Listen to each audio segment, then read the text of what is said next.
So, Hello, welcome. Another hello. week, another day, another sleigh. I just want to jump straight into it. Yeah, let's I just jump want to right give straight it into it. because, Let's like, go. this is just a continuation of the last one. Yeah. Before I ask some more questions, because this is all about you, I'm gonna speak, Mhm. even though it's all about you. Mhm. Not that I never pop off, you know what I mean? But you know how you were talking about like drag artists and support and lack of support and like people that want to see you fail. But you know what? I want to spill the tea. I'm not Go- going to. It's not even the tea. Okay. The truth of the matter is, it's true. Yeah. It's so true, especially I experienced in Britain. Because, you know, many might say, why didn't you stay there with all the amazing drag queens there? There are some phenomenal, amazing drag queens there. But from my experience, you know, a lot of the times I would just stay quiet because so many of them are racist, hold racial bias. And it was so clear and obvious in so many spaces. Do you know what I mean? If you're listening right now or seeing this on YouTube and looking right at you, some of your favorite UK white queens are racist. Period. And I know you like to say racial bias. Blah, blah, blah, blah. Do you know what it is? It's just a new way of control. It's a new way of being racist because you can't say on the tip of their tongue is the P word. On the tip, no, I've been in situations where I've been at shows where I've walked in with brown friends and it changes the whole pH balance of that drag queen show because they don't know what to do. They literally don't know what to do. But you know, I think also to add to that is, you know, because sometimes I compare scenarios from how somebody in the UK would react to me as opposed to how somebody over here reacts to me. And what I've realized is that, like, there's times where I don't even think they know they're being racist in the UK. Like, I think it's just so ingrained that they don't see the issue. No, it's like in their blood. I don't know what it is. I don't know what it is. And then when you bring it up, you become the issue. Oh yeah, you know that. Like, you know, Oh, I've worked with corporations and organizations to sort of guide them as to why somebody wearing a turban isn't going to celebrate Ramadan because they're not Muslim and they don't understand the difference, or like why, you know, just because somebody's got a red dot on their head doesn't mean they're Arab, you know, like and so like they go out into the big bad world with these levels of ignorance and blah, blah. But as far as racism is concerned, is bigger in the LGBT community anyway. period. It's massive, so it only makes sense that, you know, a man in a wig is going to be just as Oh bad. yeah, I think a lot of people think that in the LGBT community, like racism doesn't exist or like that it's not as bad. No. It's a lot worse because what has happened essentially is a lot of queer white people have been the minority. And they struggle with the fact that within the LGBT community, they're not the minority. Do you reckon that's what it is? 100%. 100%. They're not the minority. That's why they make up more stuff. Like, we need to have every issue in our bio ever. We are every single thing under the sun wrong with us because we are what? We are more oppressed than you, Miss Brownface. And I didn't even say anything. I didn't even open my mouth. You don't even have. Sometimes you get in situations where you just don't open your mouth and that conversation comes about. I've had queer or queer friendly venues where like queer staff members who have been white have left the venue, or once there was one who left crying because she got overwhelmed by my ethnic drag. It was just too much of a shock to her, and I've had that on multiple occasions. I know, where people have just started crying, or they've just got overwhelmed, or it's just too much for them because your drag is too much. Because my drag is too much, and I'm like, but you see drag all the time. I'm the one who is too much for people. Based on what? So, but then I think one thing is really interesting is that, like, my drag personifies my ethnicity. Yeah.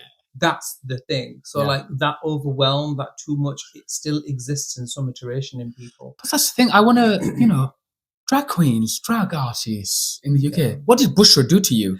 But, you know, the other thing that, you know, when we're talking about things that have affected me as an artist, as far as political climates are concerned, me not taking a public stance on wars, I know that has affected me because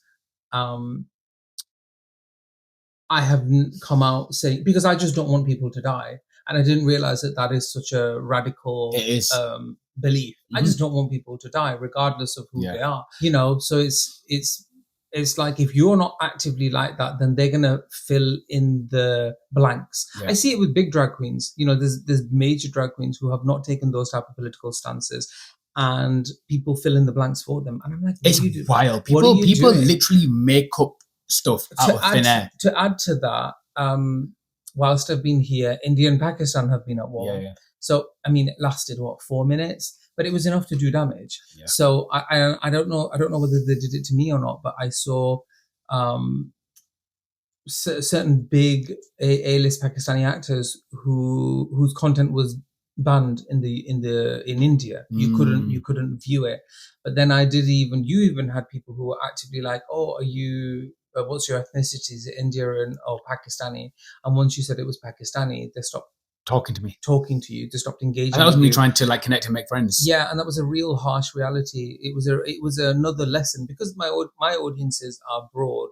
You know, I have you were very broad. White people, black people, any race, religion, creed has come to my shows, you know, and I'm very fortunate to have such a diverse audience. But that was just a stark reminder of like, oh, okay, so like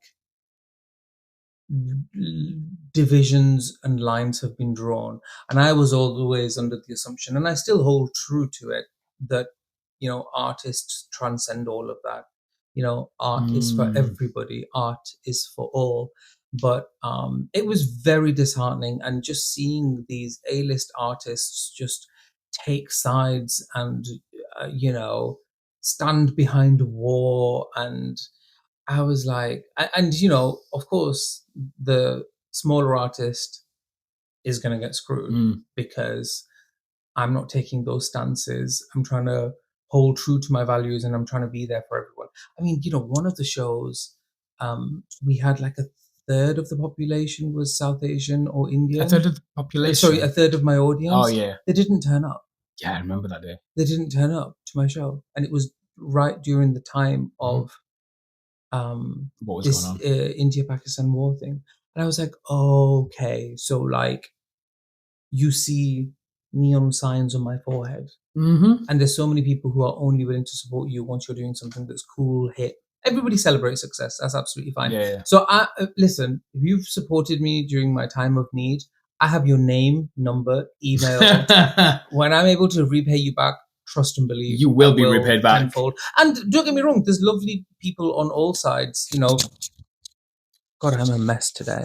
You know, there's lovely people in India, Pakistan, all countries, whatever, who have supported me and who have been great, and I couldn't do it without them. I'm really, really grateful. But what I'm just saying is, during these times of political and economic turmoil, these multiple factors have affected me as an artist, even though I had no neck in the game. That's so interesting that like those things affect you as an artist. So like, so why stay out here in America? What are you pursuing? What are you doing? Because people will be thinking, you know, what on earth? Why is Bushra there? Yeah. Why not just stay in Britain and keep it cute? Yeah, I even had somebody message me saying, love you, but I'm not going to support you because you're in America. Yeah. And they support blah, blah, blah, blah, blah. Yeah, because you represent everything. I'm like, yeah, girl, because your shit doesn't stink. Right? Really? Right? Reform UK. Right? But the reason why I'm here is because I love America. I think it is the land of opportunity. I think it's an incredible entertainment hub. I think it is, you know, despite what you see on the news, it is somewhere where you can be whatever you want to be, and you can be it at 100. And there's no ceiling. And there's no perceivable ceiling. There isn't that hierarchy, that social hierarchy doesn't necessarily play out on a national level. Maybe in certain groups and certain, you know, neighborhoods and whatever. That is what it is. But there is much more of a level playing field in that regard, and you know, people are willing to support you and get behind you, which I really, really appreciate, and not stop your bags. And it's not stop your bags. And it's not to say that didn't necessarily happen in the UK, but the industry friends that I do have in the UK, they said to me, they were like, yeah, it makes complete sense. And the people the industry contacts that I have here, they've been like, yeah, like it makes complete sense that you're here for what you do, for what you want to pursue. Also, if I'm completely honest with you, you know, I had a dream of being an artist, and I became an artist. If I quit tomorrow, maybe I'll be a little bit sad, but I think that's the reason why I was so ready to quit so quickly, because I have pursued my dream. of being an artist. That is one thing that was drummed out of me growing up. So I've done that. But then every single morning I wake up and I'm like, oh, I'm not dead. So what am I doing? And so for me, it is about trying to find out what is the purpose that I need to serve that is greater than myself. Because I have really started to believe that, once you've done your joke, made people laugh, paid the bill, got you fixed out of wearing a sari or whatever, then it's like, what else, And I think for me, it is all about being that um, gay South Asian man who is an artist, who is being representative of gay South Asians all over the world, and trying to show them that you can pursue whatever you want to pursue, because I cannot tell you as to how much of an impossible task that was for me growing up. Small town, and it's the oldest story, and my story isn't unique necessarily. It's everybody's story in many ways, and that was something a director said to me who's looking to make a film. I, I haven't signed NDAs, so I'm just talking freely today. But like that story of somebody who's from a small town, who comes from a troubled childhood, who comes from a low economic background, who comes from a religious background, not allowed to pursue the arts, it feels near impossible, came out, was open about their sexuality, found love, pursued their dreams as an artist. I want to see as to how far I can take that go. I want to see as to how far I can take that. I really like that, because like Then there's nothing wrong with wanting to see how far you can take something. And sometimes I found when I've been in certain spaces, you're kind of like muzzled, yeah, or there's a ceiling, or like, no, you can't go too far. yeah. What are you doing? Yeah, and I know that it could end tomorrow. Of course I So you got know, me and lost with it. I know that somebody could end it for me. Mm. I know. Comedy is dangerous anyway. I know what game I'm playing, but at the same time, I don't want people to be disheartened. I don't want people to be debilitated. I don't want gay men to be marrying women and destroying their lives.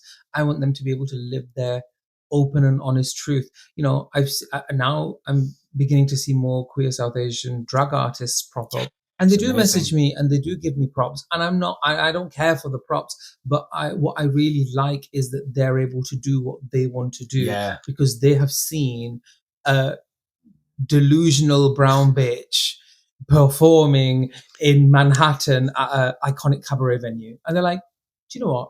I can do what that. I want to do. I can do what I want to do. Exactly. And on that note, we're going to take a short break. We are going to take a short break, and we're going to talk more trauma, trials, tribulations, and why I am always so miserable. Stay in tune. And we are back. And did we you are say back. Stay in tune? Stay in tune, girl. Tune that girl, sis. Stay in tune. Stay in tune. This is why I'm not getting the gigs. It's because I can't speak bloody English. I know, it's not your first language though. Stay in tune. So we've got to give it to you. Yeah. We've got to give it to you. So, you're here and you are pursuing your dreams, but like, is it easy? No. Is it different? Is it harder than you thought it'd be? What's the situation that you're in? Be for real. Listen, everybody works hard. By the way, and it could change tomorrow. It could change tomorrow. Everybody is hardworking. Everybody works hard. I could do with working harder, of course. But it is, it's a labor of love. It's pure passion, what I do. From the minute I wake up to the point where I go to bed, like I go to bed after you, so I'll say goodnight to you and I'll carry on working. Yeah. And that has been the case for the longest time. When I first started drag, there was a lot of that because I had to invest so much. Now I want to take things to the next level. It is, and I don't have the backing of a major platform, for example. Not right now, anyway. And I am pursuing drag in my own unique way. Very unique. Very, very unique way, yeah. So it is a lot of like sleepless nights. I mean, I'm knackered now, I'll be honest, but it doesn't, and I don't usually talk about these things because it's not anybody's thing to worry about, and it is a lot of work and dedication. And one thing that I love about America, love it, even more than I love 7-Elevens, is they take entertainment seriously. Yes. It is not a joke. I talk to so many straight people. God, that's such a flex, isn't it? I talk to no, but like I talk to like proper straight No, I'm screaming because, like, I know what you mean. Like, I talk to straight people. No, like proper straight. No, I'm not talking gay production. I'm not talking, the dizzy queen who's like, yes, let's do a brunch, Miss Sickening Fears. I'm talking somebody who's like, what's your platform? Yeah. What is your point of view? What's the goal? And queer producers like that as well. How long have you been doing this for? Why do you want to do this? Have you considered this? Like, they are very serious about their business. They are very much show business. When I was in the UK, I get show business here. Yeah, when I was in the UK, I found a lot of it was sort of smaller. Like, it was fine to play small, and so then you're doing the gigs, and that's cool. But like, there isn't much talk beyond that. You don't realize how big it is until you get here, though. Yeah, whereas it's like, oh, here I'm nothing. It's like you can't think about it, otherwise you will stop breathing. Yeah. Here I am. I mean, I shouldn't say nothing, but like, here it has been a hard reset. It's been a hard. Do you feel like you started from the bottom again? I've started on the base camp of Mount Everest. Okay. Do you know what I mean? It has been quite the nice, fun climb. It has been beautiful, scenic views. We've talked about healing and we've talked about spirituality. Now I'm on the base camp, and now I'm like, okay, how am I going to make sure I've got enough oxygen to last me the next year? Yeah, whilst people are trying to take the oxygen away from you. Yeah, and whilst we're all breathing. So yeah, that's what it's been like. How has it been like for you as a passenger / co-pilot? Honestly, up and down. For sure. Like, it's incredible. The journey's incredible. We have a lot of fun together, but there's real hardships and there's real hard times as well. Do you know what I mean? Like, especially like when we moved here, the first. And I'm inherently a positive person, so I keep that positivity alive. I keep it pushing. I've got my things in place to keep my mental health in check as much as I possibly can. But it can be really hard because it's like, and this is the truth of the matter to anyone that wants to get with an artist. You've got to love them dearly because it's hard work. I think a lot of people talk about how hard it is being an artist, but it's hard being with an artist as well. Do you know what I mean? It is a roller coaster. Like being with a drag artist that wants to pursue something. But like, I'm locked in this dream with you. This is our dream together that we have manifested and that we are going on this journey together with in this car. Do you know what I mean? You're driving that car and playing the music. Do you know what I mean? So that's what makes it amazing. I think the thing that keeps me going is the fact that, like, I don't know what's going to happen tomorrow. I don't know if I'm going to die tomorrow. I don't know what's going to happen next, but I want us to give it our all, babe. I want us to know that whenever our time is up on this planet, we gave it our all.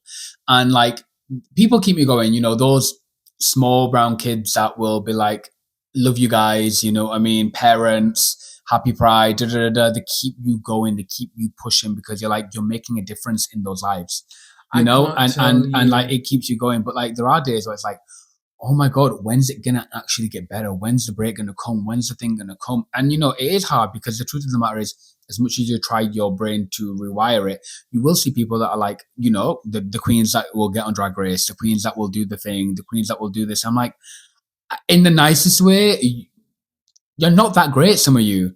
Do you know what I mean? And that is me being honest, right? In my opinion, right? And it's hard. Giving bitter? No, it's not, because at the same time, I believe what is for you shall come to you at the time it's meant to come for you. So what is for you shall come to you. No one can block your blessings even if they try. So what is for you shall come to you. So like, I don't think I'm answering your question, and I don't care. But like, it's amazing and it's hard at the same time. It is a true, and I hate the cliche. It's such a roller coaster, but it bloody well is a roller coaster. It is. When you are aiming for something more, what I've come to learn is when you are aiming for something more in your life, it is way harder than you think it's going to be. It's so hard. And do you know what? Now I've learned, because if it was easy, everyone would be doing it. If it was an easy journey to get to your dreams, everyone would be doing it. But I am proud of us for pursuing dreams whilst trying to remain present as possible and having fun. Yeah. You know, and growing and learning. Because one thing, New York, baby, New York, you have taught me more than in this space of time than I probably ever learned in my life. You know, the lessons I've learned have been so hard. It's been like a harsh reality. It's been like a slap in the face. It's really been has. like, oh my God. Yeah. Are you kidding me? It really has. In the best possible What's way. it like for you being with me? I don't know why you're still around, to be honest. If it was me, I would have left a long time ago. Really? Yeah, because wow, you're awful. No, because you're a stable person. Yeah. And you like routine. And you're good looking and you've got a great physique and you've got great personality. So you deserve a nice white boy in the Hamptons. Oh, no, thank you. Do you know what I mean? But that's not the journey of life. Have Caucasian in-laws, go to a nice, respectful grill dinner, celebrate 4th of July. Do you know what I mean? Have a, you know what I mean? That type of thing. So but I suppose, I'm grateful that you're here and I do love and appreciate your support. And, I think going through what we've been going through right now, I think if we can get through this, I really am not worried about our relationship at all. I think we can really get through anything. Oh yeah, I think when I've spoke to some friends, it's really hard. I never like burdening people either. No. Do you know what I mean? But No, but if I'm completely honest, this has been really tough. Yeah. This last 6, 7, 8 months, whatever it's been really hard. It's been it's been such highs and such lows. It's been really hard. But I think what we've got to appreciate is everything we go through is compounded with our upbringing. Yeah. So it's just oh, this is happening. Oh my God, I'm unpacking. The further we get away from Bradford, the more unpacking we have to do. Yeah. And we both had a really hard upbringing. And I know it sounds like a broken record bringing up, but it's because, like we said before, new kids turn 18 every day. I'm going to say it. Neither your or my parents had any business having children. That's true. If I had said what I should have said as a kid, I would have been in foster care. And I don't even know what would have happened to my parents. There's a reason why they keep a respectful distance from me. And be honest, be completely honest. Yeah. I'm sorry to shock you, but oh, I'm not shocked. It's the truth. So when you think, oh, what trauma are they talking about? What you're thinking, it's yes, true. And more. It's everything. There's.